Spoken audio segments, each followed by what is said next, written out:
या रब मदीने पाक जी ज़ियारत नसीब कर, हज पाक जी खुदाया सादत नसीब कर। या रब मदीने पाक जी ओ हथड़ा खणी खुदाया तोखा घुरा तो दुआऊं कर तू कबूल मौला मुझूं इहे सदाऊं।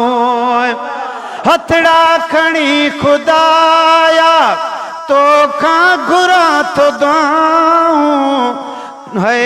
हथड़ा खणी खुदाया तोखा घुरा तो दुआऊं कर तू कबूल मौला मुझूं इहे सदाऊं। दम दम पढ़ा सलातुन जियादत नसीब कर, हज पाक जी खुदाया सादत नसीब कर। या रब मदीने पाक जी ज़ियारत नसीब कर, हज पाक जी खुदाया सादत नसीब कर। या रब मदीने पाक जी है ना है समर को मुखे मिलकियत नहीं काई तो मैं आसरोवा रब पाक कर सनाई। बस कहीं बहाने मौला इनायत नसीब कर, हज पाक जी खुदाया सादत नसीब कर। या रब मदीने पाक जी ज़ियारत नसीब कर, है हज पाक जी खुदाया सादत नसीब कर। या रब मदीने पाक जी ओ मिठड़ा अल्लाह मूखे सिकड़ा ढुआ सतायो हिन साल थी वञे जे मूंखे बेहुत सदायो। मौला मदीने मूंखे शहादत नसीब कर, हज पाक जी खुदाया सादत नसीब कर। या रब मदीने पाक जी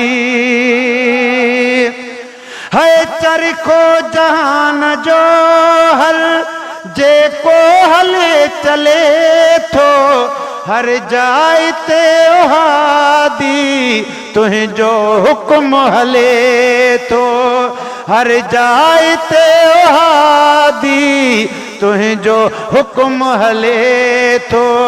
रहमत वारे नबी जी रहमत नसीब कर, हज पाक जी खुदाया ज़ियारत नसीब कर। ओ या रब मदीने पाक जी आए ही सईद जी तमन्ना पूरी खुदाया कर तू सदके पंजे हबीब जे मेहरबानी ही बिकर तू।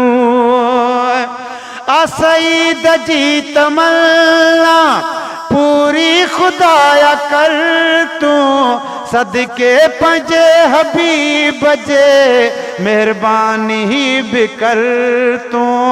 मैं मणख मुस्तफ़ा जी मैं मणख मुस्तफ़ा जी शफात नसीब कर, हज पाक जी खुदाया सादत नसीब कर।